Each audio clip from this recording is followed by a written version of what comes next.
Shalom. First and foremost, I'd like to give all the honor, glory, and praise unto Yahweh, Bahashem Yahushai, Bahashem Rachakwadash. Double honors and respect to the elders and to the apostles, a great millstone. Peace and blessing to all Akim that are preaching and teaching His word with 100% truth and sincerity.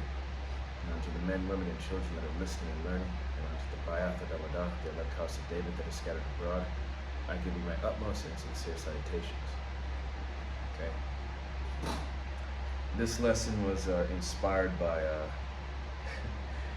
a little incident that I had at work doing what I do. Because, at times, people will get us to try to get us to act out of character.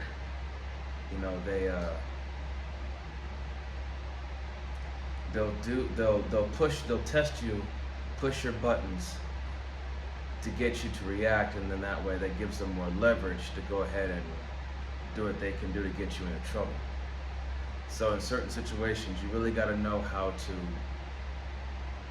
control your emotions, control your tongue, know what to say, what not to say. So this lesson is entitled, We Are Professionals, Not Personals. And, and that's the thing is when, another thing too, especially in this society, you got to do what they call a CYA, which is cover your own ass, which means, you got to make sure that, you have,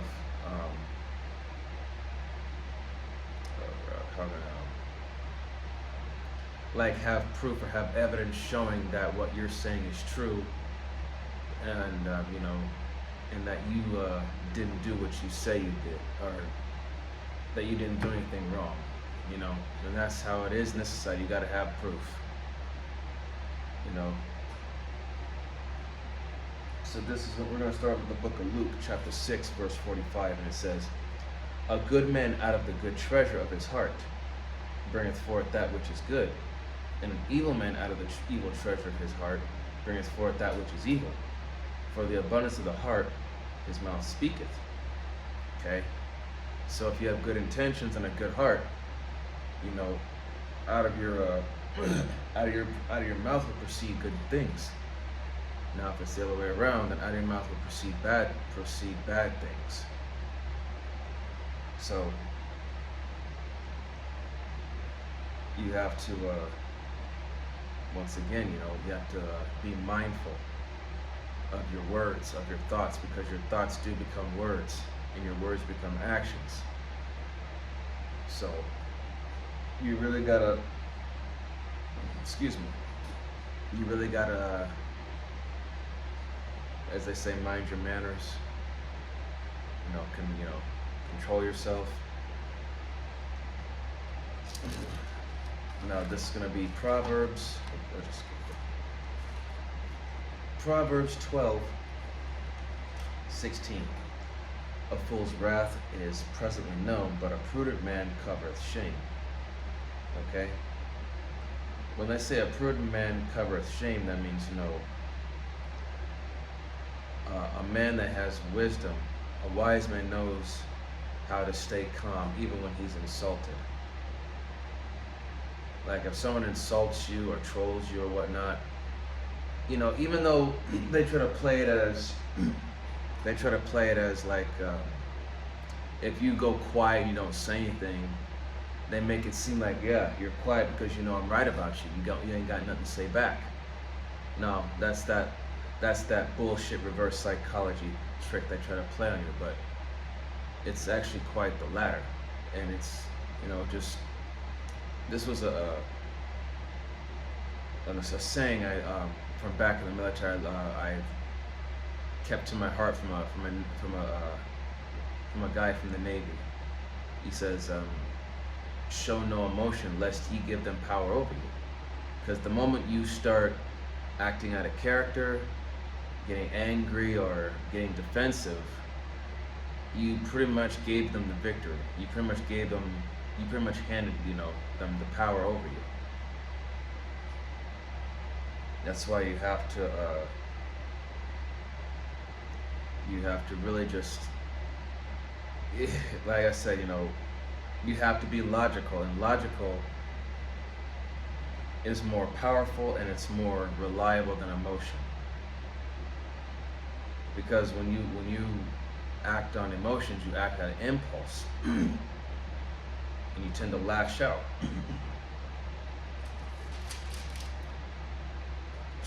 This is Proverbs chapter 16, verse 32.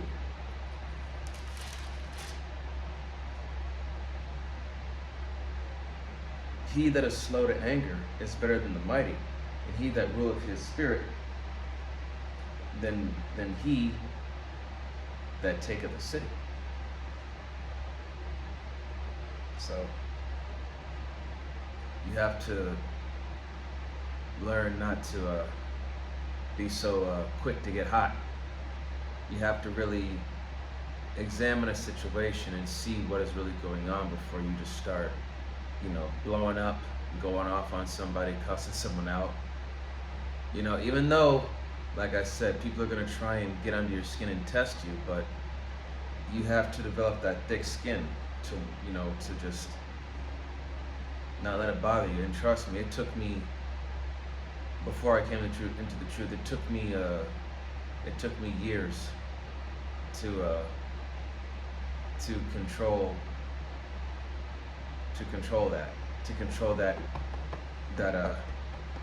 that raging tornado in my chest that just wants to just let out and just let everybody have it. Sometimes you can just win a simple battle by just by killing them with a smile. And for some reason, like the old saying goes, misery needs company. So in order to make themselves feel better, they need someone to feel just as down in the dumps as them. But for some reason, happiness, for some reason, just happiness makes them even more angry. And that's part of, that psychological warfare. You got to really just pay attention and think of, when it comes to dealing with you, you got to know what type of game they're trying to play with you sometimes. And it's a damn shame, because me personally, and for the brothers that know me, that are in the truth, they know that I don't play games. I don't like mind games. It's just, like friendly jabs and jokes here and there, it's whatever, but all in all, I don't like mind games. I really don't. To me, I find them extremely irritating, but do I know how to deal with them? Yes, to a certain degree. I'm still learning. I'm not going to say, yes, I know how to handle all that. No. I'm not going to sit here and say that I do when I don't. But I have come a long way.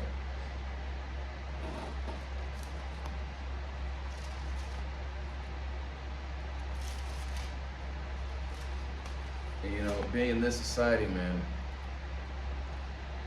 covering your own ass, telling the truth, and having that proof, man, it goes a long way. Even when you have a multitude, even when you have a multitude of people that are ganging up on you, if you're telling the truth and you have proof, and if the other party's lying and they're trying to do whatever they can to play that victim card,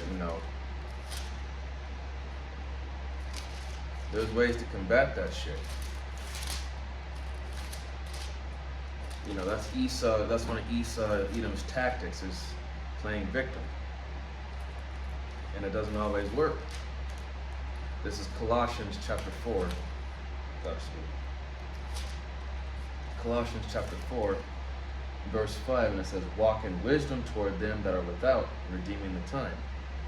Okay, walk in wisdom toward them that are without, redeeming the time, making the best of the time. To walk in wisdom toward them that don't have it. Okay? Set that example. Walk by that example.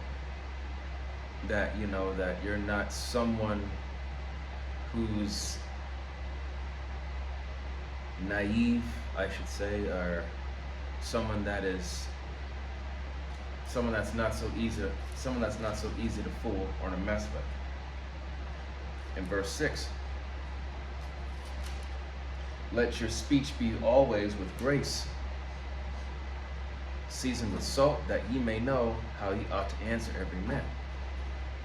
So, not only do we have to walk in wisdom, but we also have to speak wisdom. Because, a soft answer turneth away wrath. You can de-escalate a situation just by reason. But, if they're not willing to adhere, you have to do what you got to do. Give them the business, but only do that as a last resort.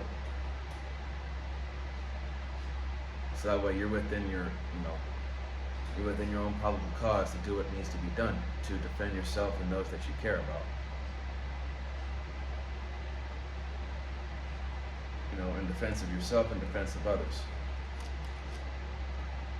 So again, we are professionals, not personals. We have to examine a matter. That's why, excuse me.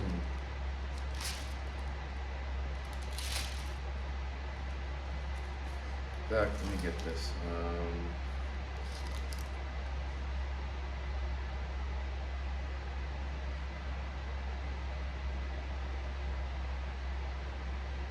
Let's see.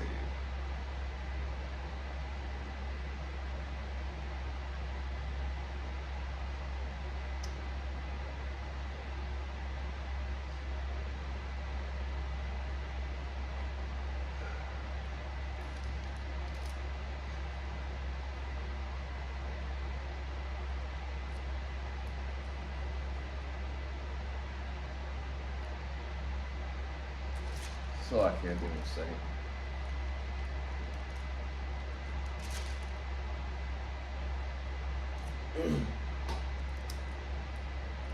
All right, this is gonna be Sirach 5 and 15, and it says, "Be not ignorant of anything in a great matter or small." Okay. In verse 13, going up, it says, actually, I'm going to start up at